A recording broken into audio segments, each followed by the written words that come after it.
Major League Baseball cancels another 93 games as they put further back the start of the baseball season, if we ever see that. Doug Eldridge, a daily agency founder, the sports agent extraordinaire, can make sense of this, so even I understand it.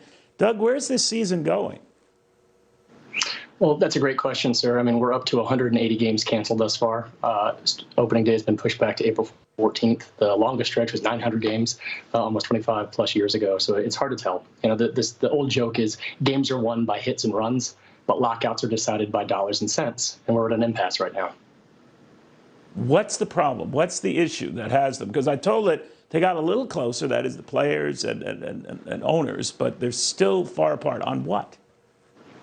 Well, coming into this, sir, the two big issues, at least from the players' perspective, was the luxury tax issue and compensating junior players, the minimum salaries, because baseball really has this unique process that prolongs the time until players can actually hit the free agency, which is the free market equivalent in the sports world. And the players wanted to see that shortened so that they could maximize their value at a younger age, because you only have so many miles on the tires as a professional athlete. But as we got deeper into this, we saw two other issues emerge, and that was the international draft and also qualifying offers. Players do not want to have an international draft where MLB essentially opens a dual draft for international players as well. And not surprisingly, ironically, many of the Latin American players in the MLB Players Association were vocally against this international draft. And the other issue was the qualifying offers, which is really something from the NFL world, which is to say when a big free agent hits the market, the receiving team has to provide offsetting draft picks to make the team that was losing that star player whole. So that's the recent logjam that they're facing. But again, it comes back to that dollars and cents. This is an $11 billion industry. It's not the game or sport of baseball. It's the business of baseball. But just as a baseball fan myself, you know, I'm not familiar with the weeds as you are.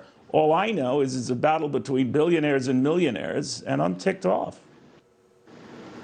Well, there's been an interesting reframing of that. That's a great point. In years past, at least going back to, say, the last work stoppage, which is the longest in the history of the sport, the retribution and the blowback really came on the players. But we're seeing an interesting reframing from a PR context, and the blowback and the pushbacks really being generated toward the 30 MLB teams and their owners.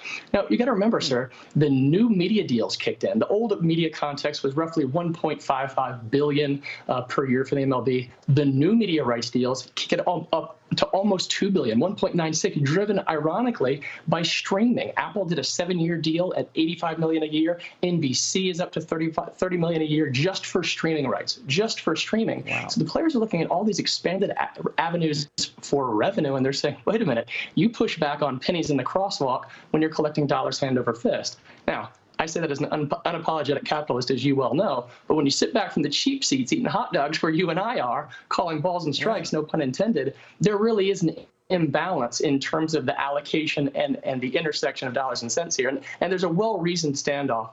Hopefully, it is coming to a resolution. The good news, to find the proverbial silver lining, is there is conversation. And if there's conversation, there's progress, and there's progress, then there's certainly a solution in sight. Talk is good. Always love having you on. As much for your knowledge of the sport and the fact you call me sir, which is totally ridiculous. The only one who ever called me sir, well, no one ever called me sir. But anyway, thank you, Doug. Always great having you. Doug Eldridge on that. We shall see what comes of those talks.